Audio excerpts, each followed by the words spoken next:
여러분 안녕하십니까? 정부가 코로나19 백신 추가 접종 계획을 구체적으로 내놓았습니다.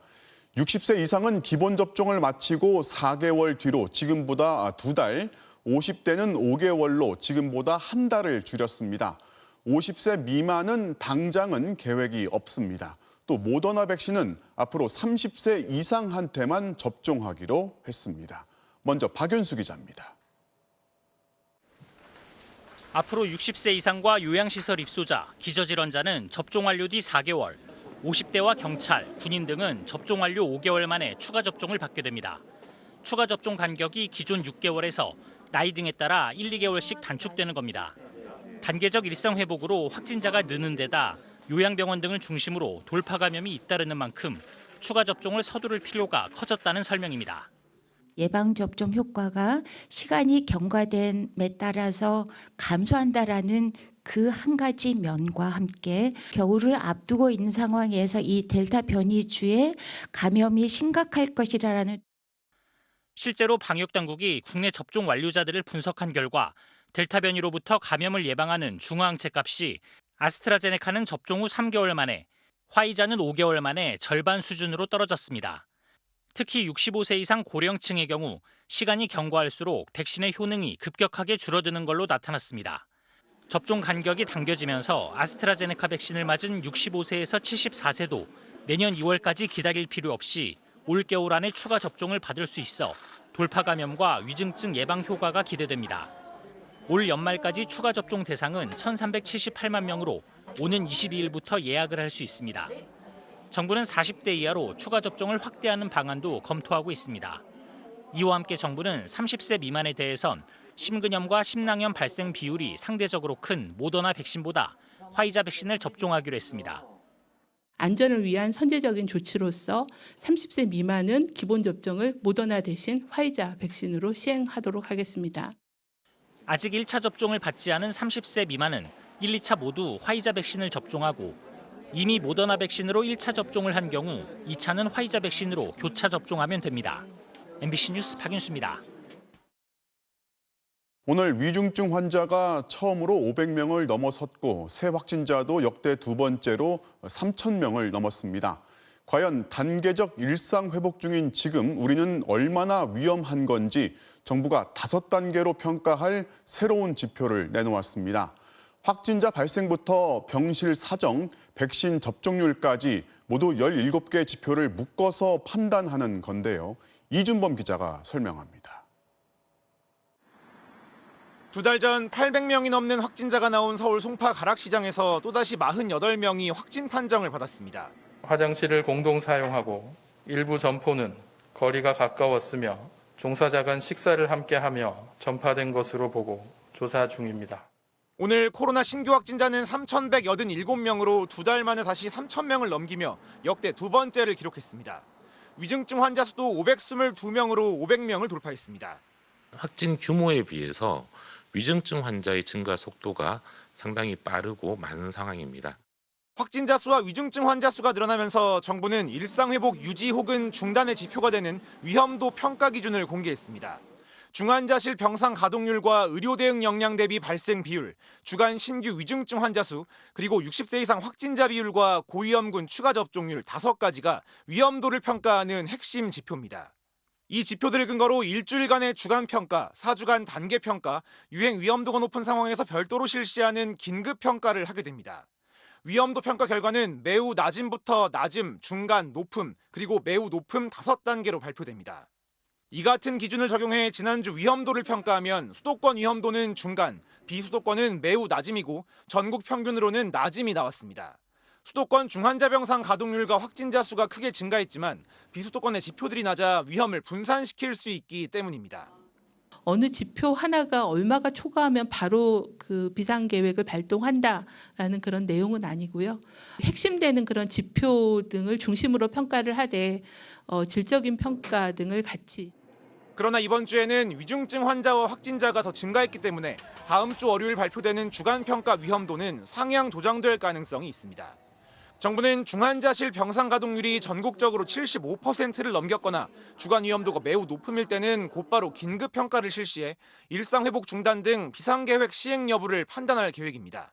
MBC 뉴스 이준범입니다.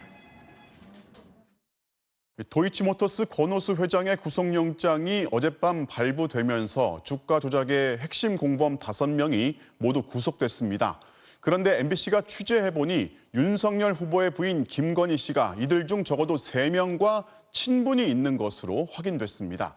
김건희 씨 조사가 더 빨라질 거라는 관측이 나옵니다. 구민지 기자가 단독 취재했습니다. 법원은 권오수 도이치모터스 회장에 대해 증거인멸 우려가 있다며 어젯밤 구속영장을 발부했습니다. 외부 세력인 선수들을 동원해 회사 내부의 호재성 정보를 유출하고 허위 주문을 내는 등 조직적인 주가 조작 혐의가 인정된 걸로 보입니다. 이로써 권 회장을 포함한 핵심 공범 5명이 지난달부터 줄줄이 구속됐고 일부는 먼저 재판에 넘겨졌습니다. 남은 건 윤석열 국민의힘 대선 후보의 가족들입니다. 특히 구속된 주가 조작 선수 이모 씨에게 10억 원 상당의 주식 계좌를 넘기며 전주 역할을 한 의혹을 받는 부인 김건희 씨. 주가 조작 계획을 미리 알고 돈을 댔는지 혹은 돈을 넘긴 뒤에 알았더라도 묵인했는지가 관건입니다. 가담 정도에 따라 주가 조작의 공범 또는 방조 혐의가 적용될 수 있습니다. MBC 취재 결과 김 씨는 구속된 공범 5명 중 적어도 3명과 알고 지내는 사이였던 것으로 확인됐습니다. 10년 가까이 주식 거래를 한 권오수 회장과 계좌를 넘겨준 이 씨 외에도 이미 구속 기소된 투자회사 대표 A 씨도 김 씨의 인맥에 들어있던 겁니다. 수억 원대 도이치 주주였던 A 씨는 당시 권오수 회장과 함께 김건희 씨와도 친분이 있었다는 취지의 말을 주변에 했던 걸로 알려졌습니다. 검찰은 구속된 권 회장과 이 씨 등을 상대로 김 씨의 개입 여부를 집중 추궁한 뒤 조만간 김 씨도 불러 조사할 것으로 보입니다. 이와 함께 윤 후보의 장모 최모 씨와 같은 IP 주소로 주식 거래를 한 정황이 포착된 도이치 전직 임원에 대한 수사도 서두르고 있는 것으로 전해졌습니다. 이 사건의 고발장은 작년 4월에 접수됐습니다. 하지만 1년 가까이 지지부진하던 수사는 윤석열 전 총장이 물러난 지 8개월 만에야 급물살을 타고 있습니다. 검찰의 제19 수사가 시험대에 올랐습니다. MBC 뉴스 구민지입니다. 핵심 인물이 줄줄이 구속되자 정치권도 민감하게 반응하고 있습니다. 민주당은 선량한 개미 투자자를 잡아먹은 거라면서 김건희 씨를 즉각 수사하라고 촉구했고 국민의힘은 1년 반 동안 털어서 나온 게 없다면서 대선 이후에 수사하라고 요구했습니다. 보도에 이기주 기자입니다. 국민의힘 윤석열 후보 부인 김건희 씨와 오랫동안 주식 거래를 해온 권오수 회장이 구속되자 민주당은 비리의 실체가 드러나기 시작했다며 김 씨를 향해 맹공을 퍼부었습니다. 김 씨가 10억 원을 맡기는 등 주가 조작 전주 역할을 한 의혹이 짙어진 만큼 이제 제대로 수사의 속도를 내야 한다고 촉구했습니다. 만약 김건희 씨의 주가 조작 적극 가담이 사실로 드러난다면 야당 대선 후보 부인이 선량한 개미들을 잡아먹는 악랄한 개미 핥기였다는 것이 드러나게 될 것입니다. 김건희 씨 계좌를 관리한 주가 조작 선수 이모 씨와 권 회장 등 5명이 잇따라 구속되자 김건희 씨를 정조준하고 나선 겁니다. 지난달 TV토론에서 김 씨의 주가 조작 의혹을 전면 부인했던 윤 후보는 제 처와 관련된 부분에 대해서는 제가 알기로는 전혀 문제가 안 됐고 그랬으면 벌써 저희 집사람 소환했겠죠. 망신 주기 위해서라도. 오늘 공개된 언론 인터뷰에서도 검찰이 1년 반째 별짓을 다 하는데도 나온 게 없다고 주장했습니다. 국민의힘에선 선거를 앞두고 오래 묵은 사건을 끄집어낸 검찰의 의도가 의심스럽다며 수사를 대선 이후로 미뤄야 한다는 주장이 나왔습니다. 선거 임박해서 윤석열 후보가 정치를 시작을 하니까 끄집어내서 시작을 하는 거 아니겠습니까? 그 끄집어내려면 나중에 선거 끝난 다음에 하는 게 맞겠다. 이에 대해 민주당은 사건 관련자들이 이제서야 줄줄이 구속되는 건 윤석열 후보가 검찰총장일 당시 부인의 사건을 덮었기 때문이라고 반박했습니다. 윤석열 총장 때 자기 부인 사건이라고 덮어준 거 아니냐? 검찰총장 부인이라고 1년 동안 이 구속된 사람들을 수사 안 한 거예요. 정의당도 주가 조작은 수많은 개미들의 눈물을 빨아먹는 파렴치한 범죄라며 김건희 씨 가담 여부를 철저히 밝히라고 촉구했습니다. MBC 뉴스 이기주입니다. 검찰이 곽상도 전 의원의 집을 압수수색했습니다. 검찰은 곽 전 의원 아들이 퇴직금으로 50억 원을 받은 게 아버지가 화천대유에 도움을 준 대가라고 의심하고 있는데요. 이르면 이번 주 안에 직접 불러서 조사할 것으로 보입니다. 양수현 기자입니다. 대장동 개발 의혹을 수사하는 검찰이 오늘 곽상도 전 의원의 집을 압수수색했습니다. 검찰은 곽 전 의원이 대장동 개발 사업 과정에서 화천대유에 도움을 준 대가로 이 회사에 다니던 아들을 통해 퇴직금 등 명목의 뇌물 50억 원을 받은 것으로 의심하고 있습니다. 지난달 아들의 집을 압수수색하고 이들 부자가 이 돈을 마음대로 쓸 수 없도록 재산을 동결한 뒤 곽 전 의원을 상대로 추가 증거 확보에 나선 겁니다. 곽 전 의원은 김만배 씨의 부탁을 받고 김정태 하나금융지주회장을 움직여 화천대유가 참여한 하나은행 컨소시엄의 무산 위기를 막았다는 의혹을 받고 있습니다. 검찰은 압수물을 분석한 뒤 곽 전 의원을 불러 조사할 계획입니다. 아들 퇴직금의 대가성 입증이 어려울 경우 뇌물 혐의 대신 알선 수재죄를 적용하는 방안도 검토하는 걸로 알려졌습니다. 검찰은 오늘 하나은행 본점도 압수수색해 대장동 사업 과정의 자금 흐름 내역 등을 확보했습니다. 하나은행이 대장동 사업 시행사 성남의 뜰로부터 약정된 수수료보다 100억 원을 더 받은 배경에도 의문이 제기돼 있습니다. 특히 김만배 씨와 남욱 변호사 등이 소유한 천화동인은 SK증권을 신탁사로 지정했는데 이 결정이 하나은행의 제안에 따른 것이었다는 의혹도 불거진 상태입니다. 검찰은 정영학 녹취 파일에서 이른바 그분 논란과 관련해 SK그룹의 연관서를 주장해온 전석진 변호사를 오늘 참고인 신분으로 불러 조사했습니다. 검찰과 별도로 대장동 의혹을 수사 중인 경기 남부경찰청은 성남시의회 로비 의혹과 관련해 오늘 화천대유 사무실과 최윤길 전 성남시의장 집을 압수수색했습니다. MBC 뉴스 양소연입니다. 검찰은 또 민주당 이재명 후보가 공직선거법 위반 혐의로 재판을 받을 때 변호사비를 대납시켰다는 고발 사건을 두고도 강제 수사에 착수했습니다. 의혹을 확인하기 위해서 역시 관련 기관을 압수수색한 건데요. 이 소식은 조국현 기자입니다. 변호사들의 수임 내역 등을 보관하는 법조윤리협의회. 민주당 이재명 대선 후보가 자신의 변호사비를 누군가에게 대신 내도록 했다는 의혹을 수사 중인 수원지검이 어제 이곳을 압수수색했습니다. 서울의 세무서 4곳도 압수수색 대상에 포함됐습니다. 경기지사 당선 이후인 2018년 말부터 공직선거법 위반 혐의로 재판을 받았던 이 후보가 선임한 로펌과 변호사들의 수임 내역을 들여다보기 위해서입니다. 검찰은 로펌 10곳과 변호사 4명이 제출한 수임 내역 자료를 확보한 것으로 알려졌습니다. 지난달 한 시민단체는 이 후보의 변호사비가 알려진 것보다 많고 다른 기업에서 대신 냈다는 의혹도 있다며 이 후보를 검찰에 고발했습니다. 특히 변호인단의 이름을 올렸던 A 변호사가 이 후보를 변론한 대가로 한 중견기업에서 현금과 주식 등 20억여 원을 받았다는 겁니다. 이 후보는 그러나 수임 비용으로 2억 5천만 원을 썼다며 사실 무근이라는 입장입니다. 변호인 30여 명을 선임한 것 치고는 수임료가 너무 적다는 지적에 대해서는 친구들이 도와준 거라고 해명했습니다. 농협과 삼성증권 계좌로 다 송금했고 2억 5천 몇백만 원을 제가 지급했고 그 다 연수원 동기들, 대학 친구 이런 분들 민변 동료들입니다. 국민의힘은 오늘 수원지검을 항의 방문해 신속한 수사를 촉구했습니다. 한 달 동안 하고 있는 게 뭔지, 이 사건을 이렇게 제대로 처리하지 않고 계속 이렇게 미진한 상태로 할 건지 이런 것을 촉구하겠습니다. 검찰은 압수물 분석을 마치는 대로 관련자들을 불러 조사할 계획입니다. MBC 뉴스 조국현입니다. 휴대전화 소액 결제 서비스, 신용카드 대신 쓸 수 있어서 주로 청소년들이 많이 이용하죠. 그런데 이 결제 서비스를 제공하는 업체들이 미납 연체료를 담합했다가 적발됐습니다.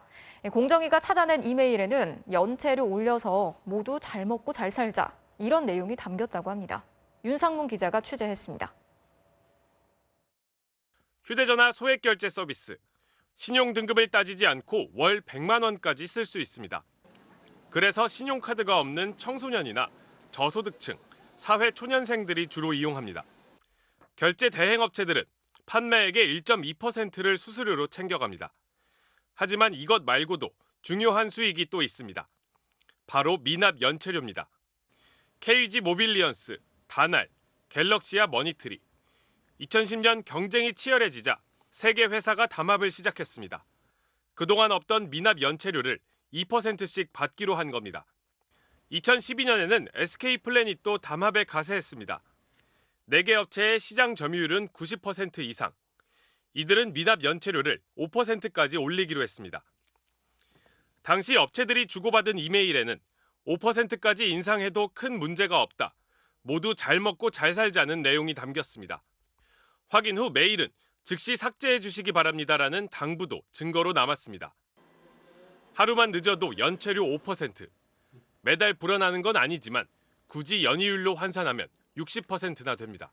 단 하루라도 연체되면은 5% 부과한다는 게 기본적으로 다른 법률을 보더라도 높지 않은가 판단한 겁니다. 휴대전화 소액결제는 미납 비율이 30%나 됩니다. 연체료가 중요한 수익원이라는 뜻입니다.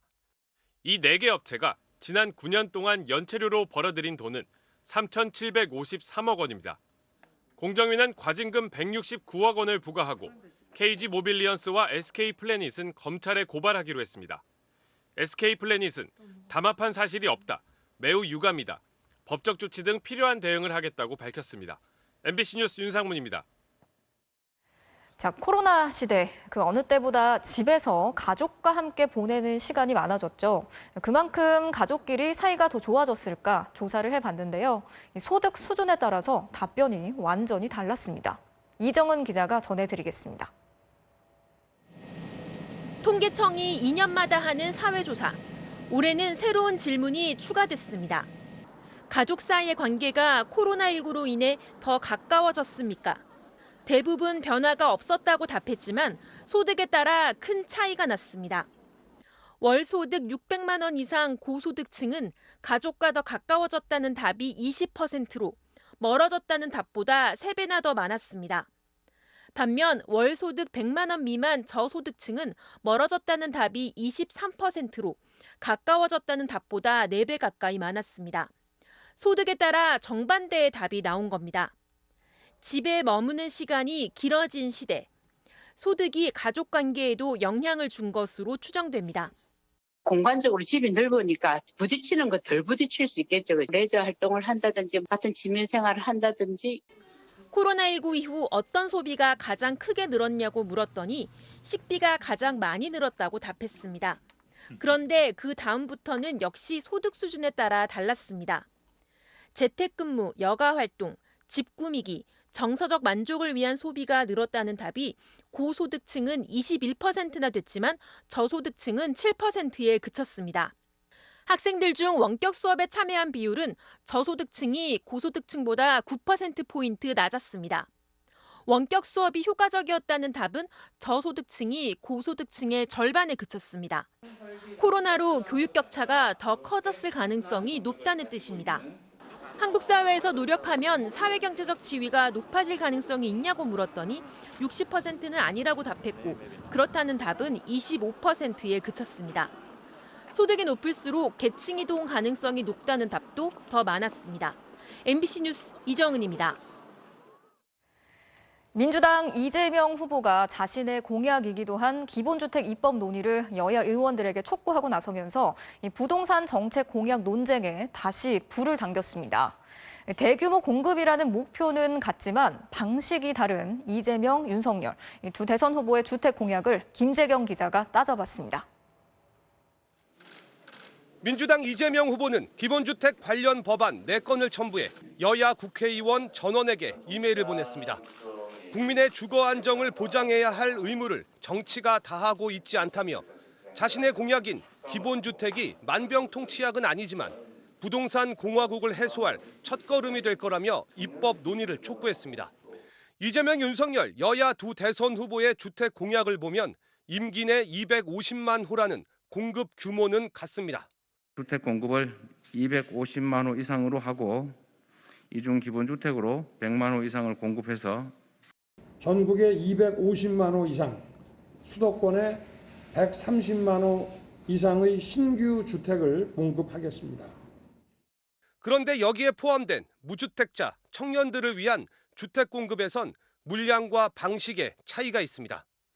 이 후보가 100만 호를 공약한 기본주택은 소득에 상관없이 무주택자면 누구나 건설 원가 수준의 임대료로 30년 이상 살 수 있는 고품질 공공임대 아파트입니다. 84제곱미터 기준 최대 60만 원 월세로 장기 거주가 가능하다는 건데 공공주도의 주거 공급에 초점이 맞춰져 있습니다. 영구임대 이런 형태로 공급하면 그 방법이 아니고 충분히 품격 있게 살 수 있는 고품질의 적정한 임대료의 공공주택들을 좀 많이 공급하는 게 필요하다고 보고요.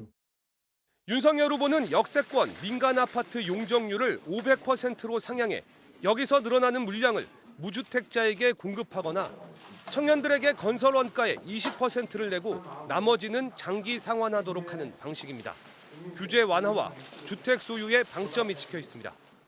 5년 이상 거주 후 원가 주택 매각을 원할 경우 국가에 매각하도록 하되 매매 차익 중 70%까지 입주자에게 돌아가게 하여 앞서 부동산 세제를 놓고도 두 후보는 1주택자 종부세 면제와 국토보유세 신설 같은 상대의 공약에 대해 부자 감세다, 서민 증세다, 대립각을 세우기도 했습니다. MBC 뉴스 김재경입니다. 연일 청년 행보를 이어가고 있는 민주당 이재명 후보는 공정한 경쟁과 기회의 확장을 강조하면서 청년 표심을 적극 공략했습니다. 이 후보는 지지율 반등을 위한 내부 정비에도 고심하는 모습인데요. 당 내에서는 선대위를 쇄신해야 한다는 목소리가 계속해서 나오고 있습니다. 조명아 기자가 취재했습니다. 오늘은 대학 언론인들과 만난 이재명 후보. 공정에 민감한 세대답게 공정을 뭐라고 생각하냐는 질문이 잇따랐는데 이 후보는 이렇게 답했습니다. 경쟁의 룰이 좀 더 공정하고 좀 더 과정도 공정해서 결과를 수용할 수 있어야 된다. 비록 내가 탈락할지라도. 이 후보는 기성세대보다 기회가 부족해져서 청년층에게 공정이 중요해진 거라며 성장을 통해 기회의 장을 넓히는 게 근본적인 해법이라고 강조했습니다. 최근 국민의힘 홍준표 의원을 지지한 2030 남성들의 글을 공유해 논란이 된 걸 두고는 경청하자는 차원이었다고 밝혔습니다. 제가 반성을 많이 했어요. 내가 들어주지도 않았구나. 그래서 제가 그걸 여기다가 편드는 걸로 또 오해를 받아서 제가 약간 난처한 지경이 되긴 했습니다. 이 후보 측은 앞으로 300명의 청년 지지자들과 민심 경청 프로젝트에도 나설 방침입니다. 당내에선 지지율 정체 상황에 대한 우려가 높아지는 가운데 여권 책사인 양정철 전 민주연구원장이 쓴소리를 내놨습니다. 작년 총선 이후 처음으로 모습을 드러낸 양 전 원장은 초선 의원들과의 간담회에서 후보는 죽어라 뛰는데 당은 위기감도 절박함도 없어 보인다며 2, 3주 안에 변화가 없으면 구도가 고착될 수 있다고 진단했습니다. 책임과 권한이 좀 모호하고 비효율적인 체제 이런 것들을 좀 빨리 개선을 해야 된다는 뜻이고요. 매우 심각한 위기의식을 다들. 이 후보도 기민한 대응의 필요성을 강조하며 선대위 안에 별동대적인 조직이 필요하다고 의원들에게 강조한 것으로 알려졌습니다. MBC 뉴스 조명아입니다. 국민의힘 윤석열 후보는 천안함 유족을 만나서 정부의 대북 정책을 비판하는 안보 강경론을 펼쳤는데요. 특히 한 언론과의 인터뷰에선 3년 전 남북 정상이 합의한 9.19 군사 합의를 깰 수도 있다고 밝혔습니다.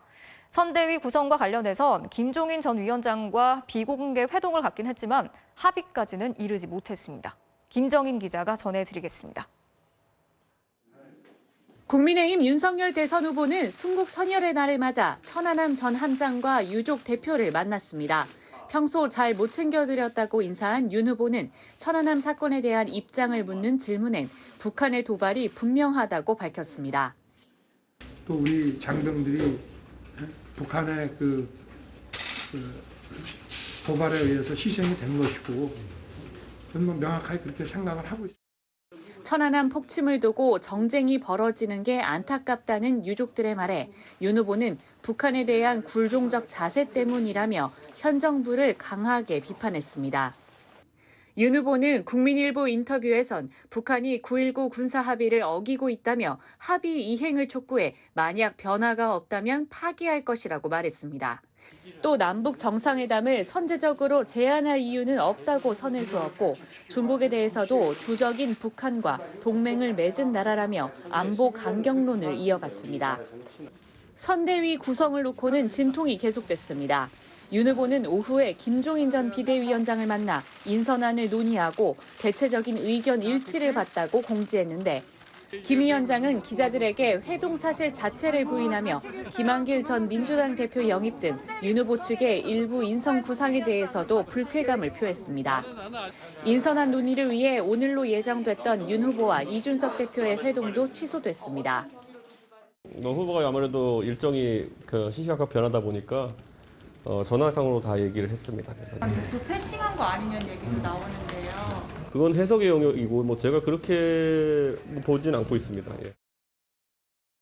윤 후보 측은 내일 권성동 사무총장 인선만 발표하고 선대위 1차 인선안은 다음 주 중반쯤 공개할 것이라고 밝혔습니다. MBC 뉴스 김정인입니다. 1,000만 원 넘는 세금을 1년 넘게 내지 않은 만여 명의 이름과 주소가 공개됐습니다. 전두환 씨가 6년 연속 명단에 올라갔고 새롭게 이름을 올린 이 중 1등은 12억 원이 밀려있는 중국인이었습니다. 보도에 홍의표 기자입니다. 서울 양천구의 아파트. 소득세 7천만 원을 받기 위해 서울시 공무원들이 들이닥치자 공무원이란 걸 못 믿겠다며 경찰까지 부릅니다. 질문에 회피하거나 회의로 답변할 경우에는 과태료 1,000만 원까지 부과됩니다. 결국 옷장과 가방까지 샅샅이 뒤져 통장 사이에 있던 5만 원권 다발과 비상장 주식 7천만 원을 찾아냈습니다. 세금 2억 원을 안 낸 한 체납자는 험악한 분위기를 조성합니다. 눈에 보이는 거는 다 진행을 하게 돼 있어요. 빨리 그만 좀 하는데 제가 이제 한계 왔어요. 가지고 가실 것 같으면 아마 여기서 진짜 큰일을 나실 거예요. 자녀방과 부엌, 옷방 구석구석에서 찾아낸 고급 가방과 귀금속 29점이 거실 한쪽을 가득 메웠습니다. 고액 상습 체납자 10,000명의 명단이 공개됐습니다. 전체 체납액은 5천억 원이 넘었고 10억 원 넘게 안 낸 사람도 27명이나 됐습니다. 최고 금액 체납자는 오문철 전 보혜저축은행 대표로 체납 세금이 151억 원에 달합니다. 이 밖에도 6년 연속 버티고 있는 전두환 씨, 1980년대 2천억 원대 어음 사기로 알려진 장영자 씨도 각각 9억 원 넘게 체납했고 39억 원을 밀린 신동아그룹 전 회장 최순영 씨도 명단에 이름을 올렸습니다. 특히 서울시의 경우 올해 새롭게 명단에 오른 최고 체납자는 개인과 기업 모두 10억 원 넘게 체납한 외국인이었습니다. 현재 재산이 없는 상태고요. 본인도 세금 납부 의지가 전혀 없는 상태에서 명단 공개를 하게 됐습니다. 1,000만 원이 넘는 세금을 1년 넘게 내지 않으면 행정안전부와 각 지자체 홈페이지에 이름과 나이, 주소까지 모두 공개됩니다. MBC 뉴스 홍익표입니다. 3.3%. 만약 회사와 맺은 계약서에 이 숫자가 적혀 있다면 사장의 꼼수에 당했을 가능성이 높습니다. 근로기준법이 보호해주는 노동자가 아니라 사장과 동업하는 개인 사업자란 겁니다. 일일이 지시받는 노동자로 일하면서 정작 권리는 누리지 못합니다. 주로 법을 잘 모르는 사회초년생이나 약자들인데 이렇게 사업자가 된 노동자는 300만 명으로 추정됩니다. 근로기준법 연속보도 차주혁 기자입니다. 물류회사 직원이던 김성호 씨.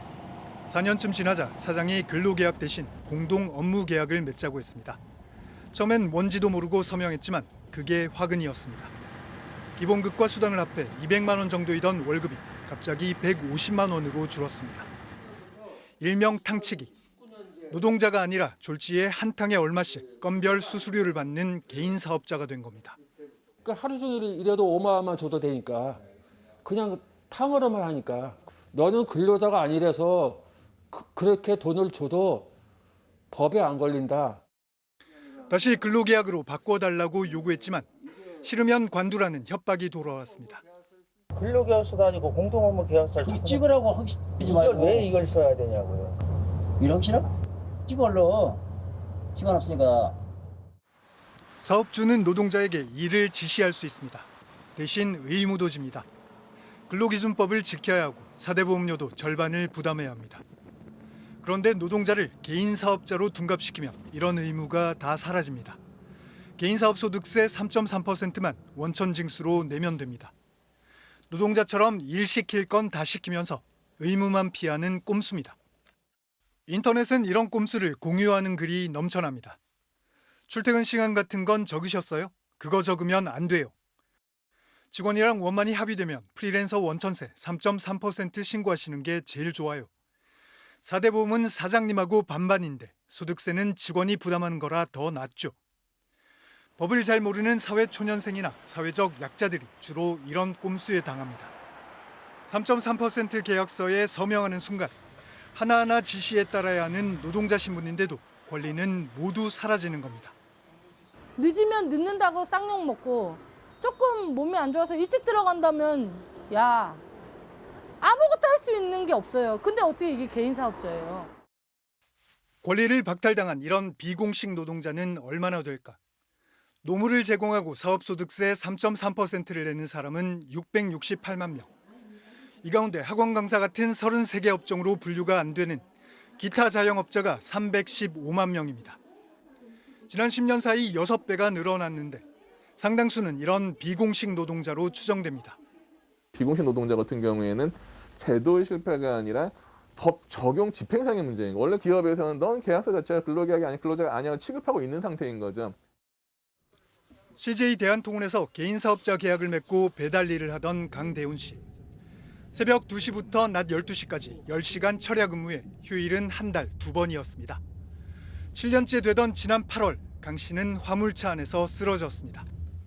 뇌출혈, 하지만 산재 인정도 못 받았습니다. 개인 사업자다 보니까 약간 좀 힘들지 않을까 뭐 이렇게 좀 부정적으로 얘기를 하더라고요. 노동청에 신고를 했는데 노동청에서는 자기 소관이 아니다. 회사는 치료비는 고사하고 퇴직금 한 푼 없이 강 씨와 계약을 해지했습니다.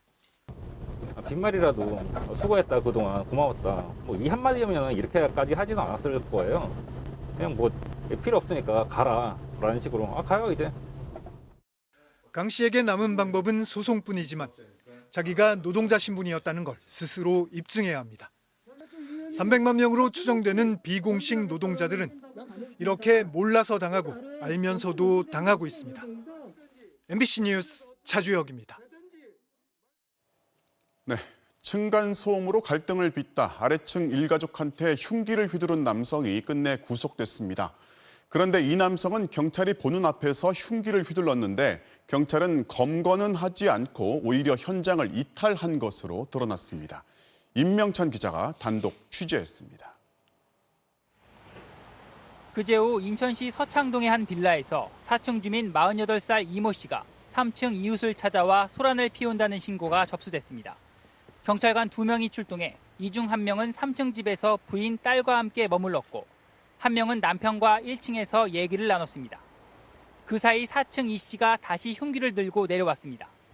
그리고 경찰관이 현장에 있는데도 부인과 딸에게 흉기를 휘두른 것으로 조사됐습니다.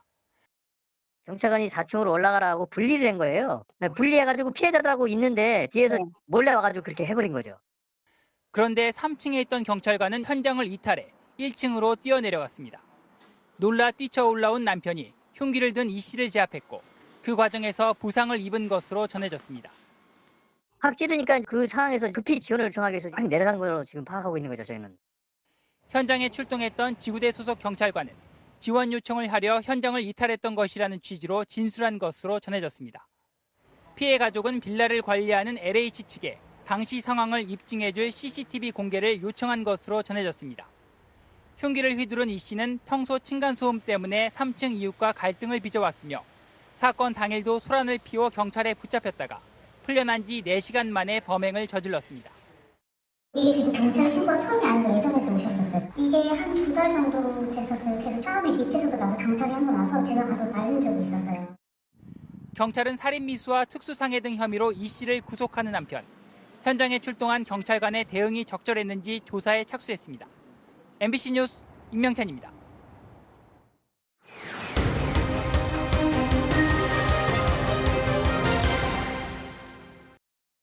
제보는 MBC입니다. 6살 아이가 유치원 선생님이 토한 음식을 먹인다면서 악마 같다는 말까지 합니다. CCTV를 확인해 봤더니 아이 여러 명이 반복적으로 학대를 당한 게 확인됐습니다. 그런데 경찰 수사가 더디어지는 사이 유치원은 멀쩡하게 운영을 하고 있지만 정작 피해 아동의 집은 아예 동네를 떠나야 할 처지가 됐습니다. 대체 무슨 사정인지 김지인 기자가 취재했습니다. 청바지 엉덩이 부분이 크게 틀어졌고 도시락 가방은 누군가 칼로 자른 듯 찢어졌습니다.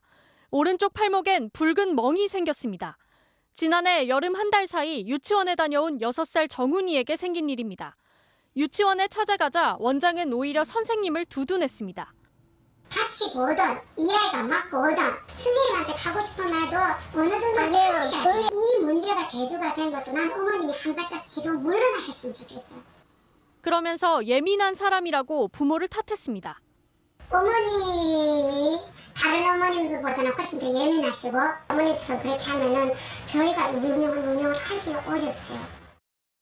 하지만 경찰에서 CCTV를 확인한 결과 이 유치원에서 23일 동안 9명의 아이들이 34번의 학대를 당한 사실이 확인됐습니다. 특히 정훈이에게 26번이 집중됐는데 손목을 잡아채거나 갖고 놀던 가위를 손목에 대며 위협하고 심지어 식판에 뱉은 음식을 다시 숟가락으로 먹이기까지 했습니다. 선생님 엄마 같은 선생님 바꿔줘. 선생님이 강대로 음식 먹이고 토한 것도 먹이고 난 깨끗하게 먹고 싶어. 부모가 유치원을 찾아간 다음 학대가 더 심해졌다고 합니다. 옆에 있는 도구장을 붙잡고 버티다가 결국엔 끌려나가요. 근데 애가 울면서 선생님한테 기는 거예요. 수사가 반년 동안 지지부진하자 학부모는 원장과 가해교사를 엄벌해달라는 국민청원을 올렸습니다. 그런데 어찌된 일인지 인터넷 지역 맘카페 등에는 오히려 가해 유치원을 두둔하는 글이 잇따라 올라왔습니다. 서울증 환자라고 하거나 저를 두고 예전부터 정신이 이상한 엄마라고 했다거나 한 사람이 기사마다 달고. 피해 부모는 사건이 있은 뒤 원장이 설명회를 열었는데 이때 가짜 변명을 한 건 아닌지 의심하고 있습니다. 댓글로 미루어 봤을 때 사실과 다른 말들을 전했고 입에서 입으로 와전되고. 다른 유치원으로 옮기려다 거절당했고 어렵게 들어간 어린이집에서도 적응하기가 쉽지 않은 상황입니다. 원장님들끼리 다 이렇게 아시고 하니까 통화를 하고 난 다음에 좀 힘들 것 같다고 거절을 하시더라고요. 옮긴 어린이집에서도 애가 막 그렇단다. 1년이 넘었지만 문제의 유치원은 해당 원장이 그대로 운영 중입니다. 운이 나빴다고 생각하고 참으시라 이런 식으로 원장 선생님이 말씀을 하신 것 같은데. 잘 모르겠네요. 같이 기다려보세요.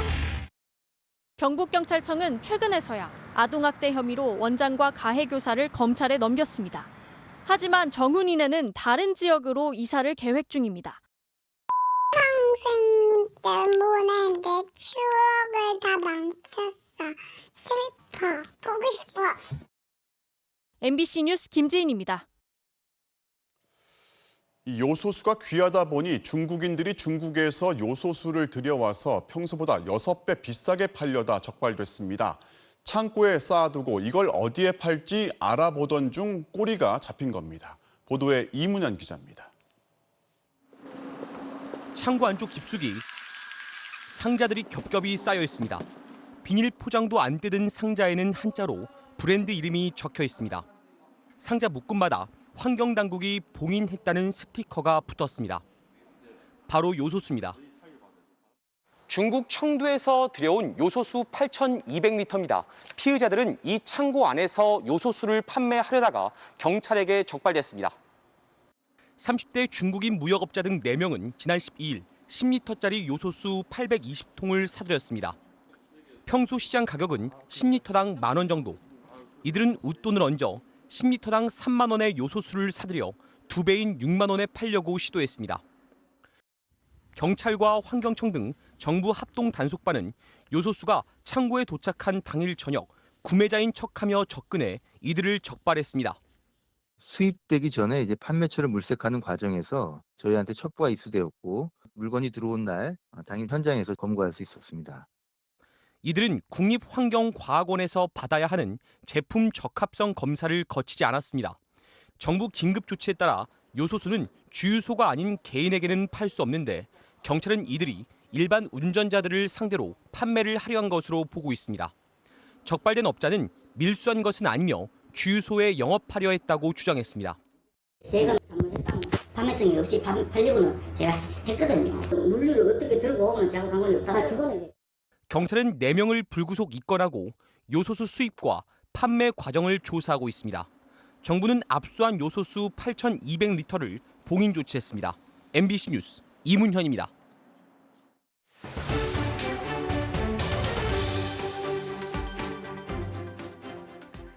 지역주택조합의 문제점을 짚어보는 연속보도 오늘도 이어가겠습니다. 돈 문제에 얽혀서 엎어지는 조합의 배후에는 대개 업무 대행사가 있습니다.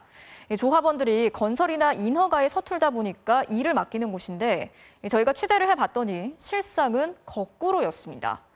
이른바 부동산 꾼들이 업무 대행사를 차려서 조합을 허수아비로 만들어 놓고 돈만 빼가는 일이 수두룩했습니다. 백승우 기자가 집중 취재했습니다. 터닫기가 한창인 경남 김해의 한 아파트 공사장입니다. 4,300세대가 넘는 국내 최대 지역주택조합 사업입니다.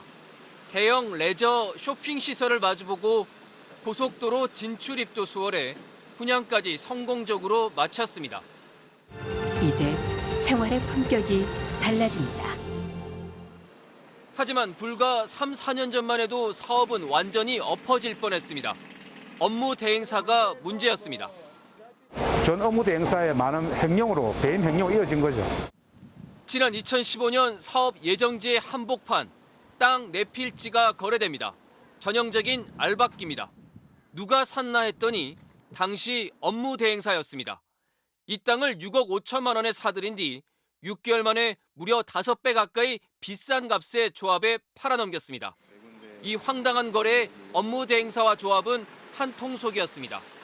업무 대행사 대표가 예전 자신의 직원을 조합장으로 내세웠고 조합 이사와 감사까지 모조리 측근으로 채웠기 때문입니다. 설계와 조합원 모집, 광고, 하는 일마다 비용을 2배씩 부풀려도 조합장과 이사는 도장을 찍어줬고 감사는 모른 척했습니다. 업무 대행사가 자기 마음대로 용역계 하고 집행을 한 거죠. 조합장, 이사는 다 바보들이죠. 허수아비죠. 자기 식구니까 그렇게 하는 거죠. 이게 대한민국의 다 문제점입니다.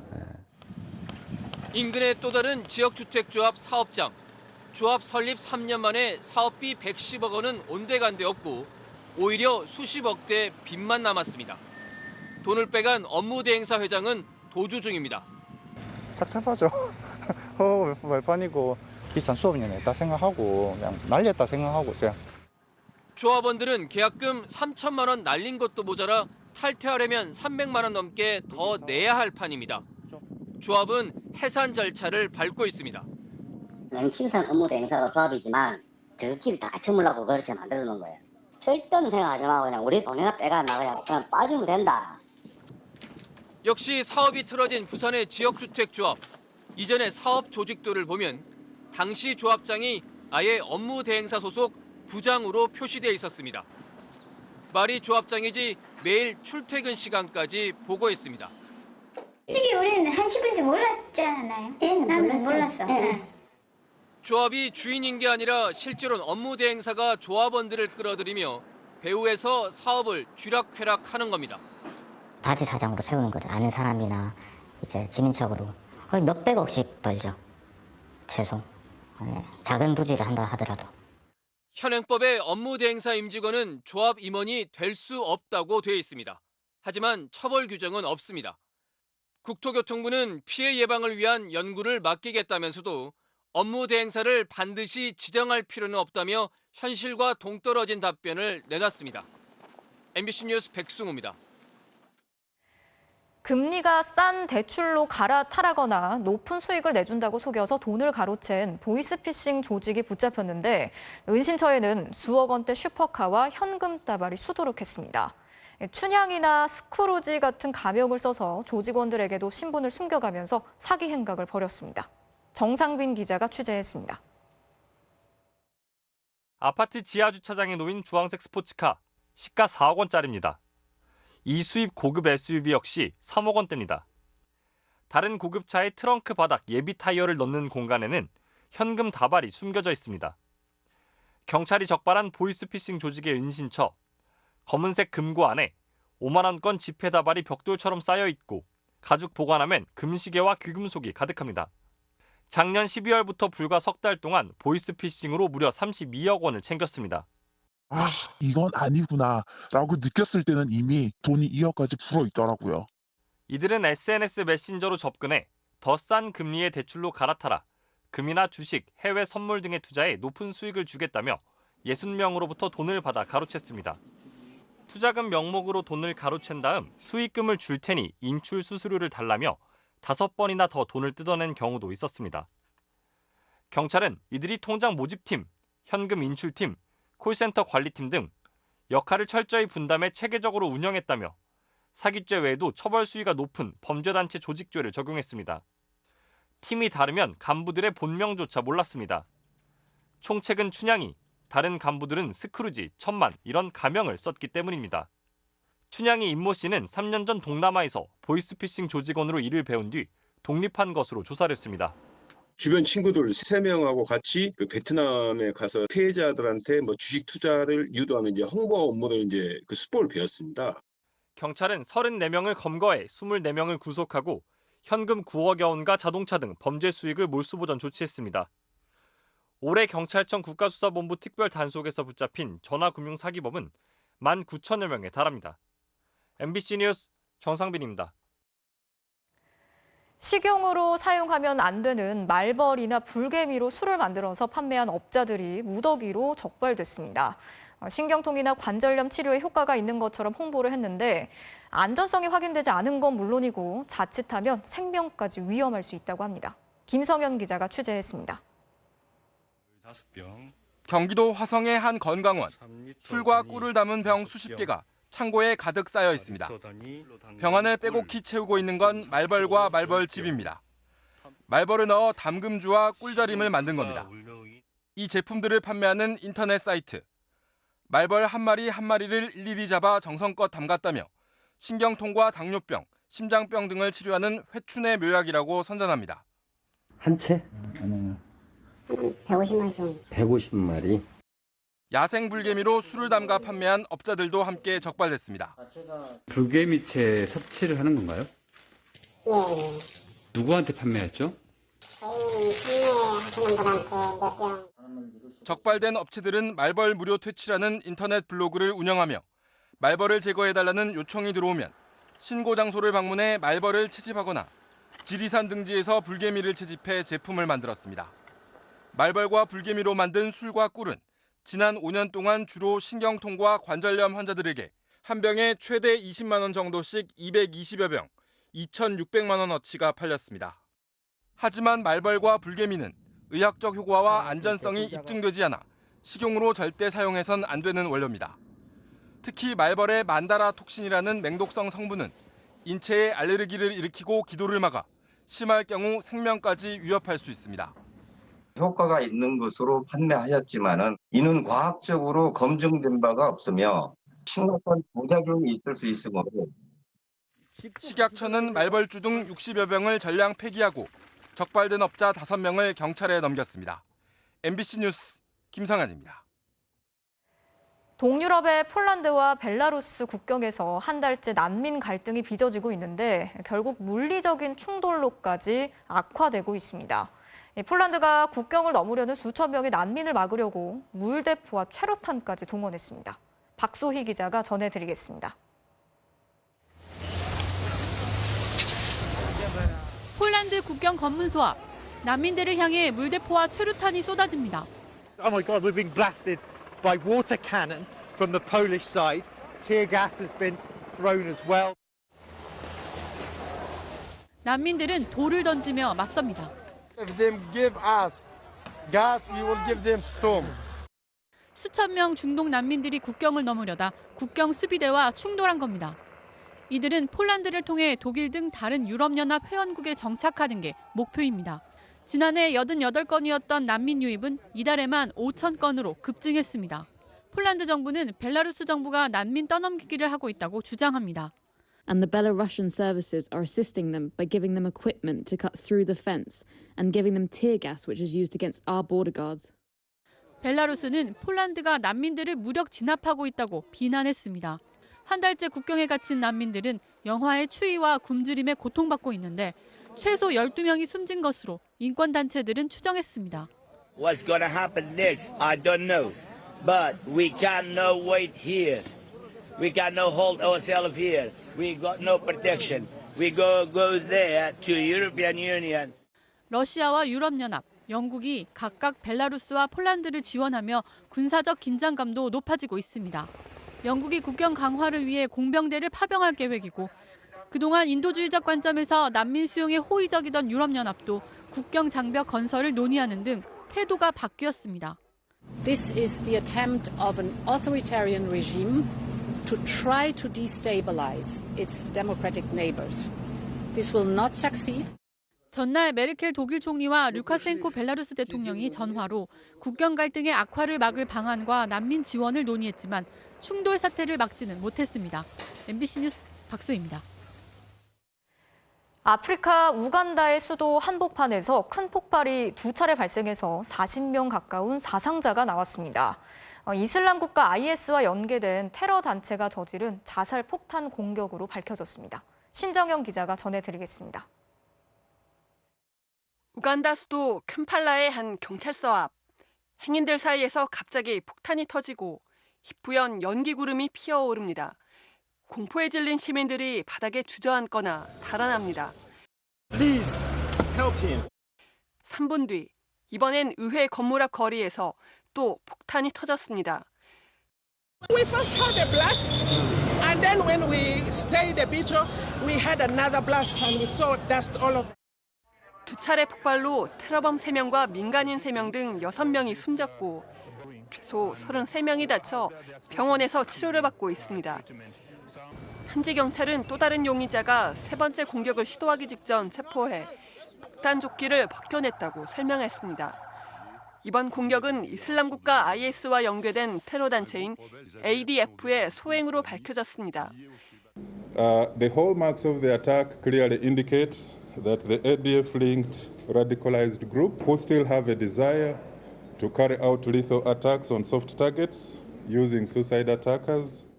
지난달에도 캄팔라 교회 식당과 버스에서 폭탄이 터져 2명이 숨지고 7명이 다쳤는데 이 사건도 ADF의 소행으로 드러났습니다. ADF는 36년째 장기 집권 중인 무세베니 정권을 반대하던 무장 집단이었는데 2년 전 IS 산하 조직이 되면서 더욱 거칠어져 우간다의 치안을 수시로 위협하고 있습니다. 영국은 이미 지난달 초부터 우간다에 대해 극단주의자들이 공격할 가능성이 매우 높다며 여행 자제를 권고했습니다. MBC 뉴스 신정연입니다. 50만 명의 수험생들이 내일 대학 수학 능력 시험을 치르는데요. 무엇보다 힘든 시기를 지나면서 열심히 준비한 우리 수험생들 너무 고생 많았고요. 준비한 만큼 시험 잘 보고 왔으면 좋겠습니다. 오늘 예비 소집이 있었는데 정부도 모두가 안전하게 수능을 치를 수 있도록 만반의 준비를 마쳤습니다. 정영훈 기자가 전해드리겠습니다. 학교 운동장에 차들이 줄지어 들어옵니다. 수험표가 담긴 봉투와 학부모들이 준비한 떡과 간식도 건네봤습니다.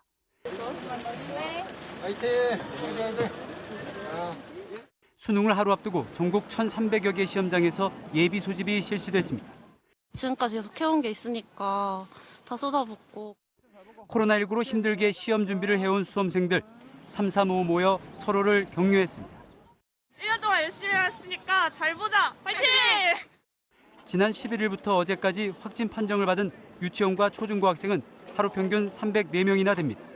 이 때문에 수능장에서 감염이 일어나지 않도록 시험장마다 소독 등 막바지 방역 점검도 꼼꼼하게 이루어졌습니다. 확진 판정을 받은 수험생은 101명, 이 중 실제 수능에 응시하는 인원은 68명으로 파악됐습니다. 자가격리 수험생도 105명에 달합니다. 확진 수험생을 위해 32곳의 병원과 생활치료센터 시험장, 자가격리자 시험장 112곳이 마련됐습니다. 수능 당일 새벽에 확진될 경우 학교나 보건소, 관할교육청에 신고하면 확진자 시험장에서 응시가 가능합니다. 이를 위해 전국 보건소는 오늘 밤 10시까지 수험생 신속검사 체계로 운영됩니다. 또 수능 시험장에서 코로나 증상이 나타나면 건물 안에 마련된 별도의 교실에서 시험을 치를 수 있습니다. 당황하지 마시고 교육청이나 보건소에 가셔서 수험생임을 밝히시고 검사를 받으시면은 필요하신 조치들을 받으실 수가 있습니다. 모든 수험생들은 반드시 마스크를 써야 합니다. 지난해 수능과 달리 칸막이는 점심시간에 수험생이 직접 설치하고 사용 후 반납합니다. 수험생들은 내일 오전 6시 반부터 시험장 출입이 가능하고 오전 8시 10분까지 입시를 완료해야 합니다. MBC 뉴스 정영훈입니다. 시민들의 안전을 위해 도심 곳곳에 설치돼 있는 CCTV. 거리에서 갑자기 쓰러지거나 도움이 필요한 사람을 실시간으로 찾아내는 인공지능 기술이 개발됐습니다. 야외에서 발생하는 응급 상황에 빠르게 대처할 수 있을 것으로 기대가 되는데요. 김윤미 기자가 취재했습니다. 지난 7월 대전시 대흥동. 도로 한가운데 한 남성이 누워 있습니다. 연신 오른쪽 발을 움직이며 불편함을 드러냅니다. 천천히 다가오던 SUV 차량은 방향을 돌려 왔던 길로 되돌아갑니다. CCTV에 포착되지 않았다면 위험해질 수도 있었던 상황입니다. 이처럼 구조 등의 도움이 필요한 사람을 영상 속에서 실시간 탐지하는 시각 인공지능 기술이 개발됐습니다. 사진이나 영상 속 사람의 행동을 분석하는 이른바 딥뷰 기술이 적용됐는데 술 취한 사람이나 노숙자, 응급 환자처럼 거리에 앉아 있거나 쓰러진 사람까지 실시간으로 탐지해 경고 알림을 보냅니다. 정확도를 높이기 위해 수만 장의 사진 속 사람 형태와 관절의 위치, 자세도 학습했습니다. 누워있는 사람에 대해서도 저희가 관절 포인트를 입력을 했고 그 사람의 관절에 따라서 이 사람이 뭉클이고 있다. 그리고 누워있다 이런 상태를 파악하고 있습니다. 최근 대전시 CCTV 관제센터에 시범 적용했는데 길을 걷던 시민이 쓰러지는 모습이 촬영되자 곧바로 화면에 알림이 나타납니다. 도심에 설치된 5,900대의 CCTV를 단 15명이 지켜보고는 있지만 자칫 놓칠 수 있는 순간을 포착한 겁니다. 1인당 약 한 390여 대의 CCTV를 관제를 하고 있습니다. 놓칠 수 있는 그런 사각지대를 좀 해소하는 데 많은 도움이 될 거라고 그렇게 기대를 하고 있습니다. 대전시는 시민들이 많이 오가는 100곳에 내년부터 이 기술을 적용할 계획입니다. MBC 뉴스 김유미입니다. 지금 고척 스카이돔에서는 한국 시리즈 3차전이 열리고 있는데요. KT 데스파이네와 두산 미란다, 쿠바 출신의 두 외국인 선수가 초반 팽팽한 투수전을 펼쳤습니다. 현재 경기 상황 송기성 기자가 전해드립니다. 2연패를 당한 두산은 부상에서 돌아온 에이스 미란다를 선발로 내세웠습니다. 올 시즌 탈삼진 1위답게 미란다는 1회 첫 타자부터 삼진으로 돌려세웠고 뒤이어 강백호의 병살타까지 유도하며 건재함을 과시했습니다. 2회 2사 2루 위기에서 배정대에게 안타를 맞았지만 정수빈이 정확한 홈송구로 주자를 잡아내며 미란다를 도왔습니다. 미란다와 같은 쿠바 출신인 KT 데스파이네도 투수전을 이어갔습니다. 다양한 구종을 섞어가며 두산 타선을 요리했고 오늘도 KT 내야진들이 잇따라 호수비를 펼치면서 데스파이네를 지원 사격했습니다. 팽팽한 영의 균형은 5회 깨졌습니다. 38살에 한국 시리즈를 처음으로 경험하고 있는 KT 박경수가 미란다의 직구를 받아쳐 솔로 홈런을 터뜨렸습니다. 5이닝 동안 삼진 6개를 잡고 한 점만을 내주며 제 역할을 다한 미란다는 6회 이영하로 교체됐는데요. 바뀐 투수 이영하가 무사 만루 위기를 벗어나며 7회 현재 KT가 1대0으로 앞서고 있습니다. 역대 한국 시리즈에서 3연승을 거둔 팀이 우승을 놓친 사례가 없는 만큼 KT와 두산 모두 팀의 운명을 걸고 총력전을 펼치고 있습니다. MBC 뉴스 송기성입니다. 영하 10도의 강추위 속에 열린 월드컵 예선으로 토플레이 출발합니다. 월드컵 북중미 예선입니다. 멕시코를 안방으로 불러들인 캐나다. 전날 내린 폭설을 치우고 경기가 시작됐는데 기온이 무려 영하 10도예요. 멕시코 선수들은 추워 죽겠는데 캐나다 선수들은 펄펄 날아다닙니다. 연달아 골망을 흔들며 2대0 리드. 눈밭으로 달려가 세리머니를 펼치는데 이 선수는 아예 쌓여있는 위로 몸을 날립니다. 종료 직전 멕시코의 만회골이 터졌지만 캐나다 골키퍼는 집요하게 공을 안 내주고 멕시코 선수들 여러모로 속이 탔겠어요. 결국 캐나다의 2대1 승리, 말 그대로 멕시코 선수들을 얼려버렸네요. 이번엔 유럽입니다. 가볍게 한 명을 제친 은바페. 와, 저 스피드 보이시나요? 수비가 못 쫓아와요. 그리고 지체 없이 슛 들어갑니다. A매치 4경기 연속골. 스피드도 대단하지만 저 상황에서 저런 슈팅이 가능한가요? 마지막엔 남미입니다. 볼리비아의 긴 크로스. 이게 뭔가요? 우루과이 골키퍼의 치명적인 실수가 나옵니다. 여기에 어이없는 패스 미스로 내준 코너킥이 또 실점으로 연결됩니다. 수아레즈까지 긴급 투입했지만 0대3 충격패. 남미 7위까지 밀려난 우루과이 본선 진출이 쉽지 않겠는데요. 지금까지 토플레이였습니다.